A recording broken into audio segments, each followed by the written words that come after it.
বারাকাতুহু। আমরা সাহাবায়ে কেরামের গুরুত্ব এবং তাৎপর্যের উপরে আমরা আলোচনা করব। কোরআন এবং হাদিসে সাহাবায়ে কেরামের গুরুত্ব তাৎপর্য অপরিসীম। ইসলামের প্রথম বাহক হলেন সাহাবায়ে কেরাম,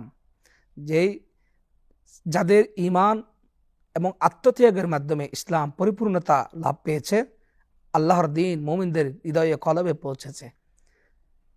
সাহাবায়ে কেরামের সততা, ত্যাগ এবং আত্মত্যাগের যে স্বীকৃতি স্বয়ং খুদ আল্লাহ রাব্বুল আলামিন দিয়েছেন, আল্লাহ রসুল সাল্লাল্লাহু আলাইহি ওয়াসাল্লাম দিয়েছেন।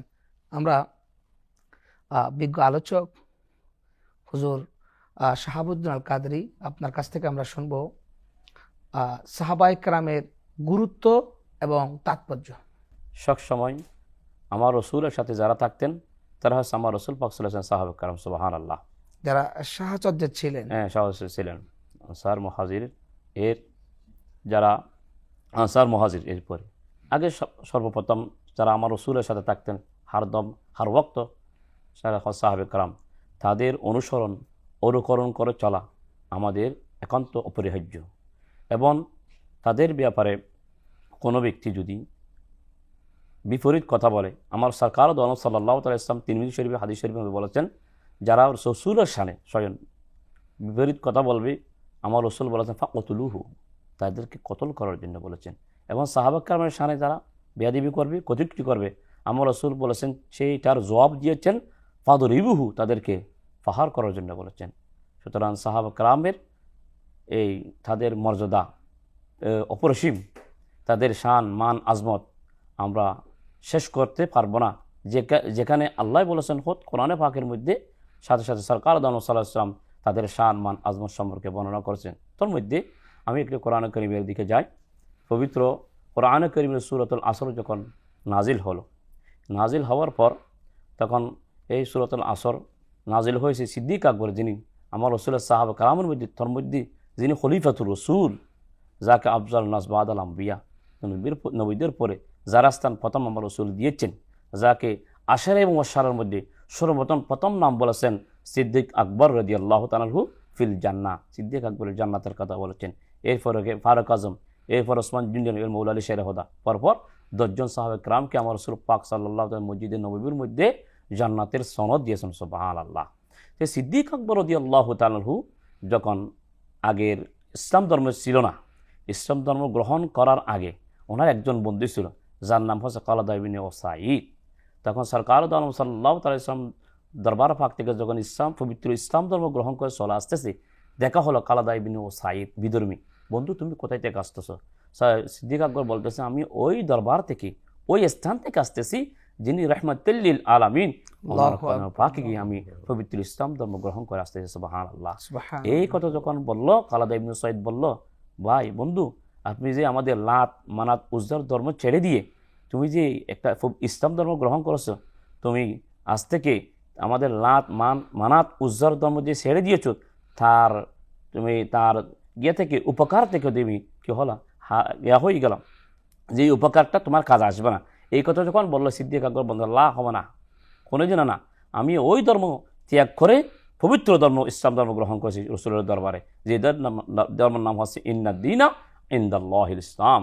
ওই পরিপূর্ণ ইসলামের মধ্যে আমি দাখিল হয়েছি। সেই ধর্ম আমি রসুল পাক সাল্লাল্লাহু আলাইহি ওয়াসাল্লামের কদম থেকে শিখে আসতেছি। কোনোদিনও মানুষ ইসলাম ধর্ম গ্রহণ করলে লাত মানাত উজ্জার না, সুতরাং তারা চলে যাবে।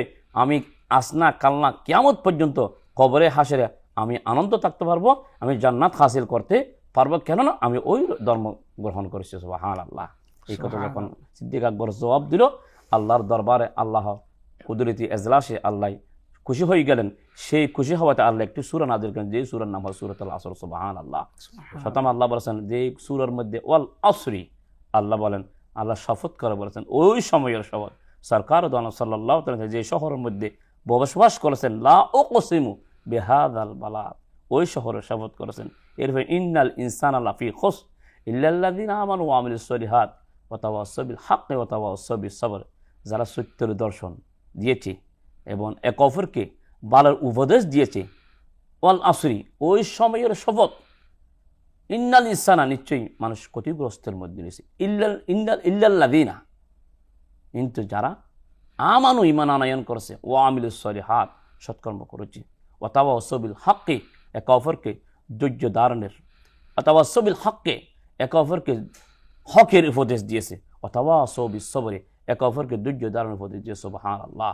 সেই কোরআন করিম সিদ্দিক আকবরের জবাবে খোদ রব্বুল আলামিন কোরআন করিমে একটা সূরা নাজিল করেছেন। সুবহানাল্লাহ। আপনি সুন্দর বলছেন, অর্থাৎ মূল কথাটা হলো জি, সাহাবায়ে কেরামের মর্তবাকে বোঝাতে গিয়ে হ্যাঁ, এই সূরা নাজিল হয়েছে। নাজিল হয়েছে। আমরা আপনার কাছে আবার আসছি।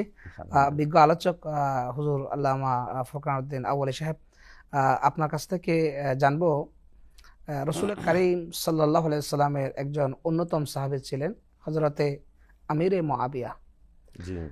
যার ব্যাপারে ব্যাপক আলোচনা এসেছে ইসলামের মধ্যে। আমরা সংক্ষিপ্ত আকারে আপনার কাছ থেকে ওনার পরিচয় সম্পর্কে জানবো এবং আল্লাহ রসুলের দরবারে উনি কি দায়িত্ব পালন করতেন এ সম্পর্কে জানবো ইনশাআল্লাহ। আপনারা জানেন আল্লাহর হাবিব সাল্লাল্লাহু আলাইহি সাল্লামের প্রায় 1,24,000 সাহাবায়ে কেরাম ছিলেন এবং এই সাহাবায়ে কেরাম ওনাদের ব্যাপারে আল্লাহ পাক ঘোষণা দিয়েছেন সূরা তাওবার 100 নং আয়াতে, রাদিয়াল্লাহু তাআলা আনহুম ওয়া রাদু আন। আল্লাহ ওনাদের প্রতি রাজি, ওনারা আল্লাহর প্রতি রাজি। সুবহানাল্লাহ। আল্লাহ পাক ওনাদের প্রতি রাজি হয়ে গেছেন, এটা আল্লাহ সার্টিফিকেট দিয়েছেন। যেন সকল সাহাবায়ে কেরাম আদুলুন, এটা আহলে সুন্নাত ওয়াল জামাতের আকীদা। আল্লাহর নবী সাল্লাল্লাহু আলাইহি সাল্লামের সকল সাহাবী আদুলুন মানে পরায়ণ, ওনাদের